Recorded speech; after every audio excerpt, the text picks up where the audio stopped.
Salut, salut! Mon nom c'est Jean-Sébastien Busque. Bienvenue dans mon podcast Dans mes shorts. Le podcast qui va vous apporter beaucoup de réponses, même aux questions que vous n'osiez pas vous poser par rapport à la transidentité et la transition de genre. J'ai le goût de vous faire en premier une section un peu plus générique sur le processus qui s'est passé dans ma vie et dans mon esprit quand j'ai réalisé que je me lançais dans l'aventure de la transidentité. Tout simplement pour vous mettre en contexte et comprendre un peu plus ce qui s'est passé dans mon esprit. Si je peux répondre à certaines des questions, vous sensibiliser à ce que ça implique pour quelqu'un qui décide de faire ça, ben ça va être mission accomplie. En fait, cette quête-là, pour moi, c'est commencé il y a peut-être 3-4 ans, là, où pour la première fois, j'ai quelqu'un qui m'a posé la question directement en disant « Est-ce que ça se pourrait que tu sois pas dans le bon corps? » Et à ce moment-là, j'ai pas pu faire autre chose que de partir à rire. Parce que pour moi, c'était même pas un préjugé, j'étais même pas insulté de la question qu'on m'a posée. J'étais juste devant un espèce de néant de je me suis jamais arrêté à me poser cette question-là. Comme si ça avait juste jamais existé. Et là, je vais faire une parenthèse, je me suis impliqué quand même au cours de ma vie dans des organismes LGBTQ+, parce que j'étais lesbienne depuis l'âge de 20 ans. Donc, on va se dire, par rapport à la moyenne des gens, j'ai quand même été exposé à ces réalités-là depuis longtemps, en fait. J'avais croisé des gens transgenres dans ma vie. C'est jamais quelque chose que j'ai regardé d'un œil avec des préjugés, mais à l'inverse, jamais avec un œil d'interrogation. Et surtout, je n'avais jamais posé ou fait l'équation à savoir est-ce que ça pourrait s'appliquer à moi. Puis là, on va se le dire, là, au moment où je me fais poser cette question-là, j'ai 36 ans, là. J'ai un parcours de vie de fait. Depuis ma vingtaine, mon coming out est fait. Je suis en couple avec ma femme depuis que j'ai 20 ans, donc on est ensemble depuis un peu plus, presque 15 ans. Euh,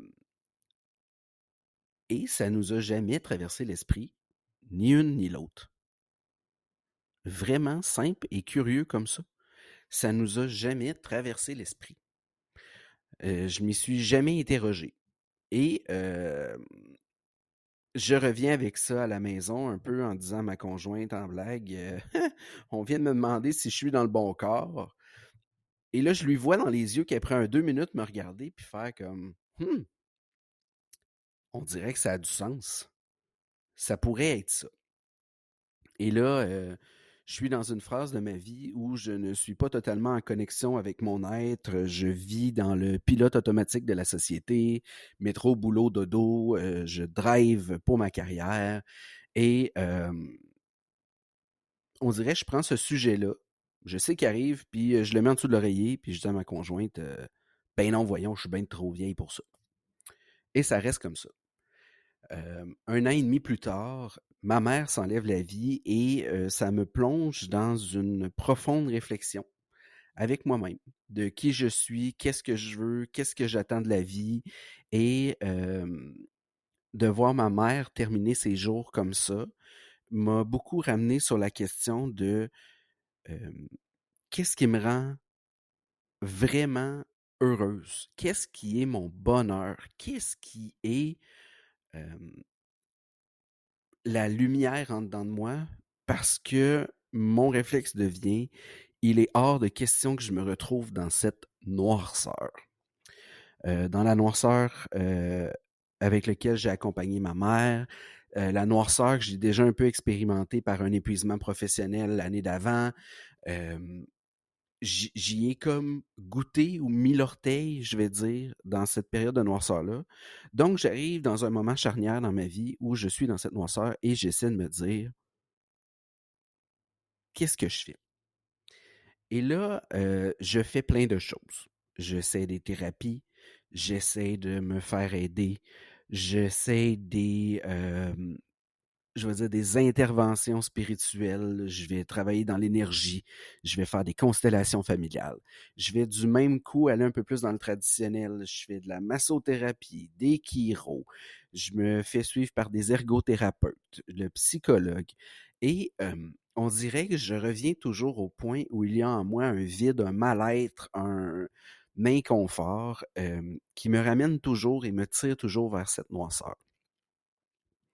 Donc, je fais beaucoup, beaucoup, beaucoup de débroussaillage sur moi, sur mes goûts, mes choix de vie. Je prends des décisions et on dirait que je me bute toujours à quelque chose de plus fort que ça. Comme si j'arrive à... Je vais vous faire une image, j'arrive à me sortir la tête de l'eau. J'arrive à m'enlever un peu de la noirceur, mais je suis pas capable de sortir le reste de mon corps. On dirait qu'il y a comme toujours quelque chose qui m'empêche de vraiment dire hey, je suis bien et je suis de bonne humeur et heureuse. Et à force de chercher et de me rencontrer, ma conjointe ressort cette carte enfouie sous l'oreiller et de dire est-ce que ça se pourrait que dans ton aventure, la réponse est que tu devrais aller voir si ben, si c'est pas ça la réponse à ton malaise, dans le fond. Parce que ça se pourrait que tu aurais dû être un homme et elle me regarde en me disant mais ça fait tellement de sens de par comment tu es, comment tu agis, des commentaires que tu me fais. Et elle me dit c'est peut-être juste ça, mais dans le fond, elle tient ferme le point avec moi de tant que tu n'auras pas été explorer ça avec un esprit ouvert, tu ne pourras pas savoir si c'est ça ou non la réponse. Et là, je vais être honnête avec vous, ça me tente pas, mais pas, pantoute, de chez pantoute. Voir que je vais aller mettre en question ce point-là, quand, à mes yeux, j'ai beaucoup trop de chemin de vie parcouru. Comme si quelque part, j'ai aussi la fausse croyance que passé 35 ans, j'approche d'une date d'expiration. Comprenez-vous l'affaire bizarre dans mon cerveau? Comme si à 15 ans, j'aurais eu le droit de me poser la question et d'avoir cette perspective-là. Là, à 35 ans, je me sens comme un fruit passé date sur une tablette de frigidaire. Et là, je me dis, mais je ne peux pas aller explorer ça. Ma carrière est établie, les gens me connaissent, mes réseaux sont faits, et je le vois juste d'une perspective en disant, ben à 15 ans, on n'a rien de bâti, puis ça serait le temps de pouvoir aller faire mes marques. Voyons que je vais recommencer tout ça. Puis aujourd'hui, je le vois à quel point c'était mes propres craintes parce que quand j'analyse ma situation, en fait, j'étais beaucoup moins vulnérable à 35 ans à faire cette réalisation-là que quand je regarde des gens de 15 ans aujourd'hui se poser l'interrogation, parce qu'on va se le dire, là, moi, mon toit, il m'appartient, je peux pas me faire expulser de ma maison. En plus, j'ai la chance d'avoir une femme qui me soutient dans ce processus-là parce que c'est pas le cas de tout le monde. Moi, c'est même ma femme qui me pousse. Vous comprendrez en quel point je suis à l'inverse de ce que bien des gens expérimentent. Donc, j'ai un noyau d'amis là, qui, je sais, va être ouvert à ça, m'ont accepté quand j'ai fait ma coming out lesbienne. Donc, j'ai une solidité financière. Je suis beaucoup moins exposé, en fait, que quelqu'un qui a 15 ans, mais dans mon cerveau, il y a une certitude que je suis passé date. Niaiseux comme ça. Je suis passé date. Donc, je laisse encore cette question enfouie là une couple de mois. Et finalement, je finis par dire un soir à ma femme, OK, là, j'abdique. Je pense qu'il faut que j'aille au fond de l'histoire. Et elle me prend un rendez-vous de jumelage avec quelqu'un du GRI. Les GRI sont un organisme qui aide à la démystification dans les écoles, mais aussi via le jumelage avec des gens pour aider à rencontrer des gens qui veulent bien partager leur expérience. Donc, dans le fond, je suis jumelé avec quelqu'un que je rencontre et avec qui je vais prendre un café et je commence à discuter de savoir sa réalité. Comment lui s'est rendu compte qu'il n'était pas dans le bon corps. Qu'est-ce que ça l'a impliqué? Parce qu'on va parler évidemment des hormones dans les prochains épisodes. Mais il faut se parler des hormones, il faut se parler des chirurgies, comment son entourage a réagi, comment sa famille a réagi. En fait, on a tout le set de discussion autour de ce qui m'inquiète. Et il se passe quelque chose d'absolument magnifique pendant ce jumelage-là, mais d'absolument terrifiant en même temps. Je connecte tellement, mais tellement avec ce qu'il est en train de dire. C'est hallucinant. Je connecte à 100% avec les sentiments qu'il me décrit. Je vais vous donner un exemple totalement futile, mais qui a pris vraiment son sens quand je suis revenu à la maison et j'en ai discuté avec ma conjointe. J'ai la chance d'avoir une conjointe à ce moment-là, donc une femme qui vit dans son corps de femme. Et je lui dis, ouais, ce soir au jumelage, on a jasé de seins. À quel point on pouvait haïr nos seins. Et là, ma conjointe me dit, ben oui, t'aimes tellement pas tes seins. Mais d'avoir quelqu'un en jumelage qui m'a fait prendre conscience à quel point c'était pour moi pas une insatisfaction d'avoir des seins ou un jugement de ce qu'ils avaient de l'air ou un inconfort. Pour moi, c'était une nuisance et une lourdeur dans ma vie. C'était quelque chose que je cachais, qui me faisait honte, que je traînais, qui s'opposait à comment j'étais. On n'est pas au même stade de réflexion ici que de se comparer dans un magazine. C'était de réaliser à quel point c'était comme quelque chose d'étranger que je traînais en moi, mais qui ne me correspondait pas. Par la suite, on s'est parlé des costumes de bain. À quel point je pouvais haïr porter un costume de bain. À quel point je cherchais à tout prix à cacher mon corps. Depuis aussi jeune que je me souvienne.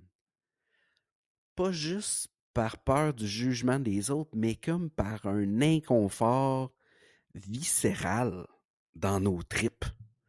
Et c'est vraiment ça qui se passait. Donc, à discuter de ces sujets-là, je suis revenu chez nous avec une faille de percer en moi, à me dire, ouais, ben là, je pense qu'il faut que je regarde cette question-là sérieusement. Et ça me sert à rien d'essayer de m'en cacher.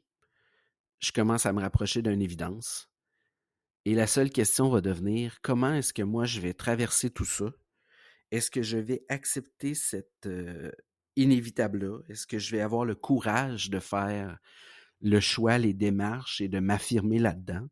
Mais c'est comme si à ce moment-là, je venais de trouver une certitude et une explication à un profond, mais profond mal-être que j'avais en moi depuis toujours.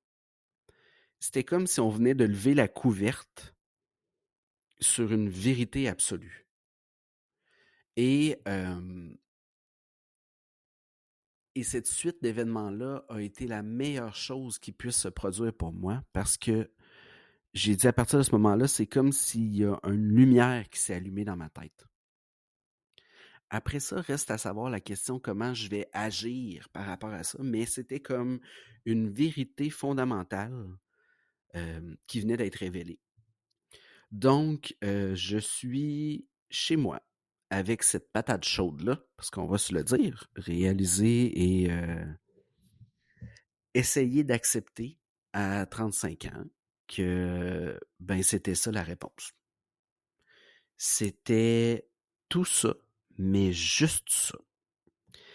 Et c'est la première chose que cette personne-là en jumelage m'a fait réaliser, que dans le fond, on en fait tout un plat sur le fait de faire un changement de sexe, un changement de genre. Mais en fait, à la fin de la journée, c'est tout ça, mais rien que ça.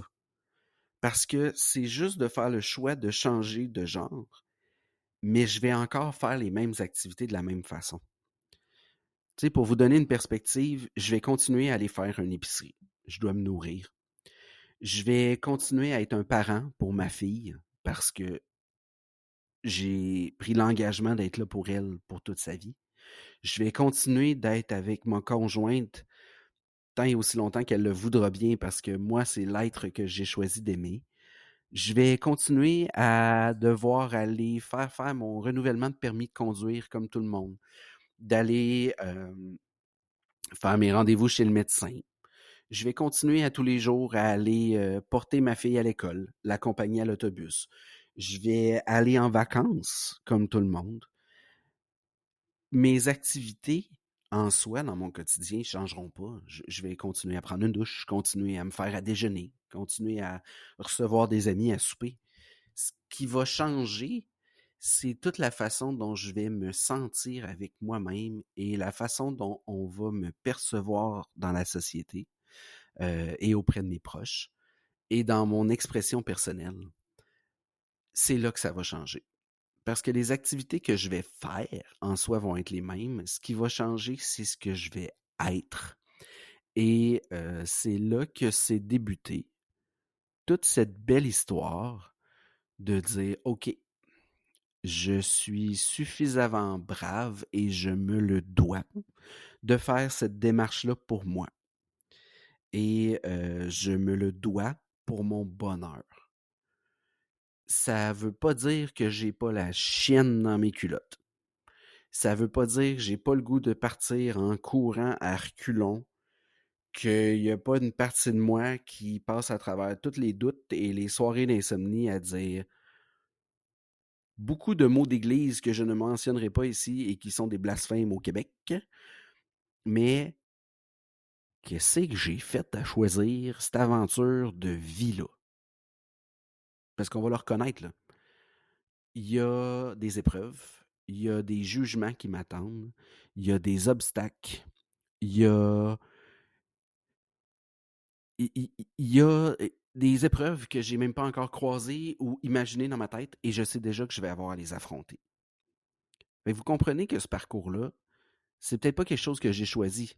Beaucoup plus facile d'être né dans mon bon sexe, on va se le dire, là. Parce que moi, je vois tous les parcours d'opération, les hormones à vie et tout plein de sujets que j'aurai l'occasion de vous parler plus tard. Mais tout ce que je vois dans la route devant moi, c'est ça. À ce moment-là, je vois pas tout le bonheur que ça va m'apporter. Je suis pas encore capable de le mesurer. Donc oui, je j'ai de la difficulté à l'accepter parce que je vois la montagne et je me dis pourquoi j'ai choisi ce destin-là, cette aventure-là, et je remets plein de choses en doute. La seule question à la fin de la journée qui reste, c'est est-ce que j'ai le courage et la ténacité de me lancer dans cette aventure-là? Est-ce que j'ai le courage de me choisir par-dessus tout le reste? Et ça m'a amené à plusieurs leçons, même sur l'être humain, sur notre capacité à se choisir et à faire passer nos besoins avant le reste. Et à entamer cette magnifique route qui m'a fait grandir, m'a fait réaliser tellement de choses, m'a challengé dans tous les raccoins de mon être et que pour les prochains épisodes, j'ai envie de vous partager des éléments de vécu qui vont être beaucoup moins à titre réflexion et historique que celui que vous venez d'écouter. Mais j'ai le goût de vous présenter des morceaux de choses qui me sont arrivées, de réalisations qui me sont arrivées parce que j'en ai beaucoup partagé avec mon entourage. J'ai fait rire, j'ai déconcerté. Je pense pas encore avoir trop fait pleurer pour le moment, fait que c'est bon signe. À partager ces espèces d'aventures-là sur ma route, d'avoir choisi de passer d'un corps de femme à un corps d'homme, pour mon bonheur, tout simplement. Et de m'être réconcilié avec le fait que c'était le chemin que j'ai à parcourir aujourd'hui, parce qu'il me rend de plus en plus heureux. Est-ce que c'est le chemin de base que j'aurais choisi? Ben non. Comme tout humain, j'aurais bien mieux aimé avoir la facilité. Hein, on va se le dire, on se le cachera pas. Mais est-ce que j'en suis pas moins fier? Absolument pas. Pour moi, j'ai une fierté à faire ce parcours-là parce qu'il est original, il est difficile, il est challengeant, mais il me fait tellement grandir en tant qu'être humain. Et j'ai le goût de vous partager des fous rires, des histoires drôles, des tranches de vie par rapport à ça. Donc, si vous avez le moindrement le goût de vous instruire, mais tout en ayant un reflet et en riant de ce que la société est et ce que l'aventure que mon petit bonhomme en dedans de moi a vécu, mais je vous invite à écouter les prochains épisodes. C'était Jean-Sébastien pour vous initier à la différence. Si le cœur vous en dit, je vous invite à vous abonner à ce podcast afin de ne rien manquer des prochains épisodes à venir. Également, vous pouvez mettre 5 étoiles. Ainsi, vous m'aiderez à diffuser de plus en plus grand ce message que j'espère sortir dans le monde. Je vous remercie du fond du cœur de m'avoir écouté. Bonne journée.